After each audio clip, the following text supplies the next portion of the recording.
Yes, sir. What can we do for you? I'm just taking a look around. What are you here for? I'm just taking a look around. Yeah. For what? Huh? What are you here for? What are you looking around for? I'm taking a look around, taking some photos and video. Of what? Why? The office. Why?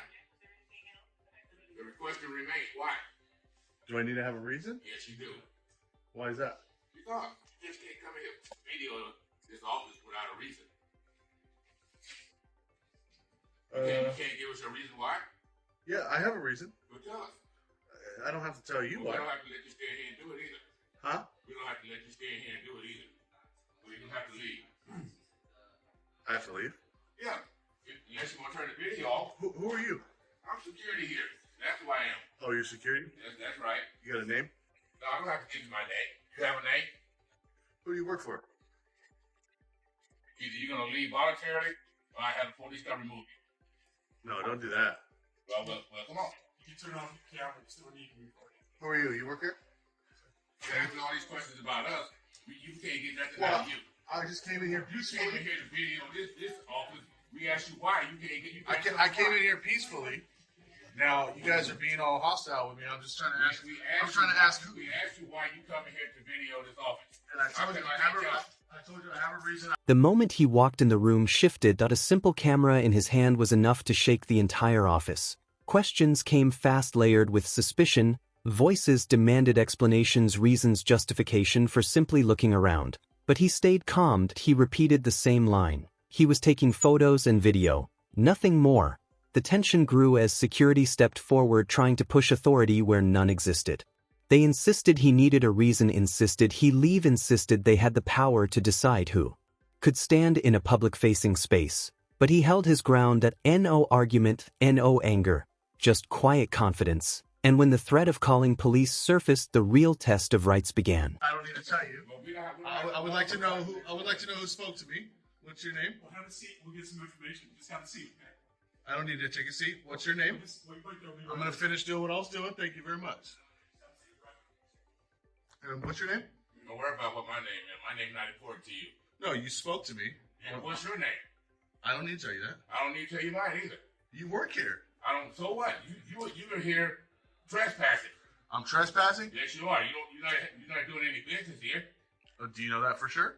Yeah, I know it for sure. What are your business? What's your business? State your business. All right, let's get 911.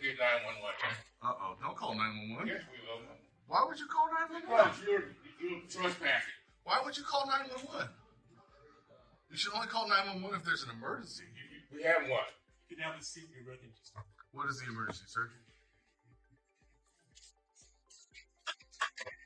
I'm done talking to you. Are you a supervisor here? Okay, right here. Are you a supervisor? You should probably direct him to not. The air was thick with tension. Every question, every demand for a name, every push to sit down only seemed to escalate. The moment he was calm, standing firm, insisting he had a right to be there, filming, observing without giving in to hostility. Security pressed, insisting he explain himself, claiming authority, labeling him a trespasser. He moved through it steadily, answering with quiet certainty, never raising his voice. Names didn't matter. Seats didn't matter. What mattered was the principle, the right to document, to record, to exist in that space without fear. The standoff lingered, a clash of authority and individual rights, every second measured, every action deliberate, until the moment finally began to resolve. Call 911. Why not? I'm security here. I can do whatever I want. You can do whatever you want. Yeah, when I got a customer like you, get that video off of me. Turn it off of me. Don't touch me. Move your camera out of my face. Don't you dare touch me. Move your camera out of my face. Don't you dare touch me. Move your camera out of my face. Private security. What's your name, man? Don't worry about what my name is. It's gonna be your last day working here, buddy. Boulevard. I need assistance from an officer. Have a guy in our office trespassing. He's filming our office and he won't tell us why and he refuses to leave.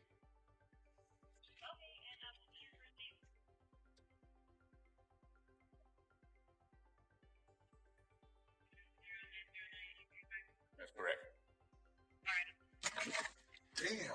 Are you serious, bro? Are Are you serious? Are you serious? Police on the way to get you, guy. Are you serious? That was assault. No, I wasn't. You about to lose your job? No, I wasn't. You just pushed the door I intentionally, didn't even know maliciously. you were there. Oh, you didn't? No. Liar. Michael, you saw that? I don't see no. Move out of my way. You're blocking my way. Police be here in a minute. Don't worry. You just assaulted me. We're here to help you, so come and help. And he just stands there with the camera and says, "You take it." Chaos hit its peak the moment someone reached for the phone. 911. The ultimate escalation. He stayed steady, questioning the logic. Why call emergency services when there was no emergency? But the word trespassing was thrown around recklessly as if saying it made it true. Security doubled down, claiming absolute authority, insisting they could do whatever they want even as they stepped into his space, swatting at his camera, blurring the line between control and confrontation. The supervisor appeared, but instead of de-escalating, the situation spiraled. A call went out to police describing a threat that didn't exist, a man simply recording refusing to surrender his rights, and in that moment the truth of these encounters became impossible to ignore. Sometimes the camera isn't the problem, it's the people afraid of what it might capture. No, I was asking how was he harassing? How was he harassing us? He's harassing my security guard. I'm going to have this conversation without you.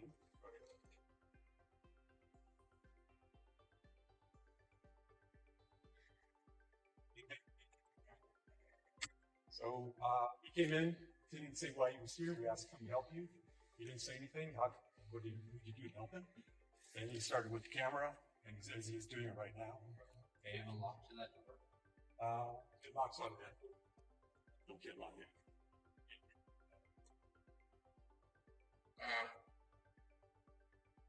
Verbal. Yeah. He was asking about who am I, asking my name. Just generally uncooperating with we asking him to leave the property, and why was he here? Why did he walk in here with the camera filling the property? Okay. So it's more of a trespass. So I'm not gonna deny it's kind of weird to just be recording it. I mean, right now it's all it is being weird. It's not. So the question then is, you're here in this office. How can we help? What can we do for you?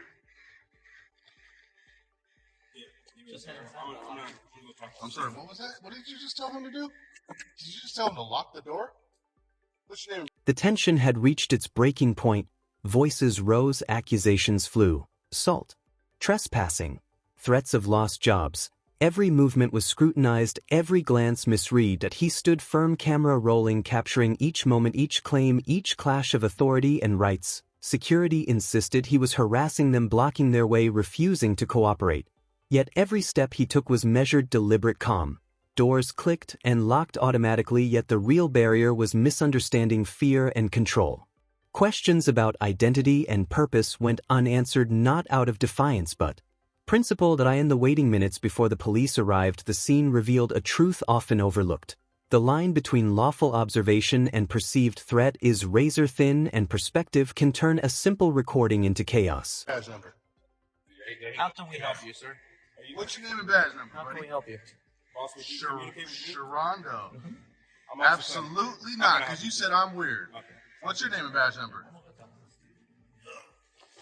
Just let you know, you're going to open yourself up for civil litigation if you lock this door. Get out of my way, please. I'm not moving. You know what I mean? I'm not moving. You better not touch me. I'm not get out your way. This is my space. You're in my space. This guy just said to lock the door. What's your name and badge number? Can you identify, sir? Deputy Fong, 2298. Deputy Fong, thank you so much.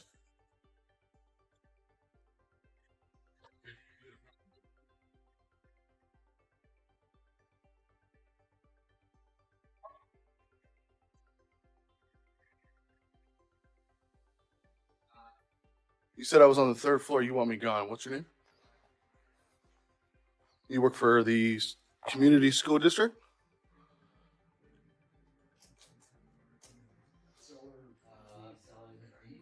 You said you want me gone.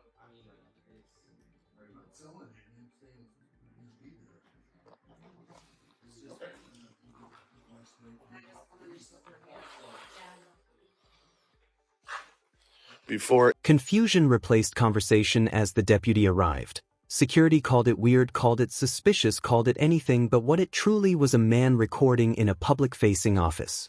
Their story shifted as quickly as their tone. Now it was about policy, about discomfort, about how he entered, not what he actually did it. He asked simple questions: names, badge numbers, accountability. Each request was met with resistance. A door almost locked. Space invaded. Commands given under breath. The tension sharpened with every inch they tried to push him back. But he didn't retreat. He didn't raise his voice. He stood firm, reminding them of rights, of civil liability, of the line they were stepping dangerously close to crossing. Only when the deputy finally identified himself did the moment settle. A calm voice in a storm of fear, misunderstanding, and overreaction as the camera continued capturing every second. Any of you officers make any mistakes, you might want to call a supervisor. Fong? Might want to call a supervisor. Somebody with some rank, like a sergeant, lieutenant, somebody. All right, guys, we're in the city of Dublin, California. This is Dublin PD. It looks like they want to violate my rights. This security guard right here already violated my rights. They are trying to trespass me from a public office. Fong is the only officer who did identify. This guy out here said I was acting weird. Come on out there. All right, guys. Here he comes right here.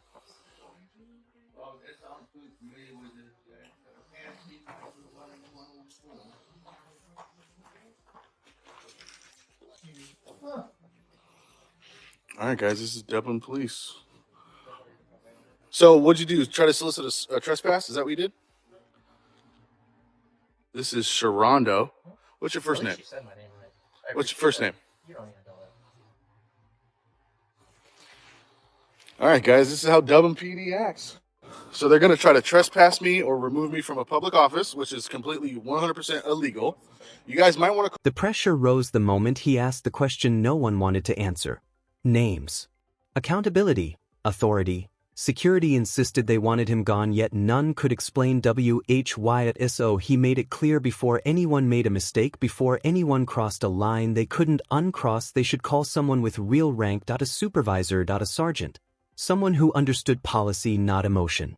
Outside Dublin PD arrived. A public office had turned into a potential rights violation all over a camera, and a man who refused to be intimidated. One officer had identified himself. The rest hid behind vague accusations and shaky claims of acting weird. As the supervisor approached, the truth awaited: a camera silence and the undeniable weight of accountability. Call a supervisor before you make a big mistake. Is your body cam on? Is your body cam on?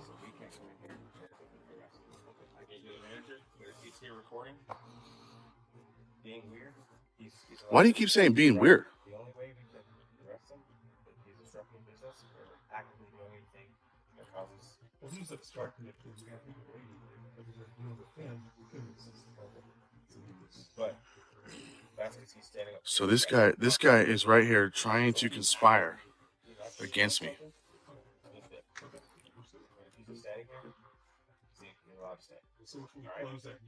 As the next pair of officers stepped in, the atmosphere tightened.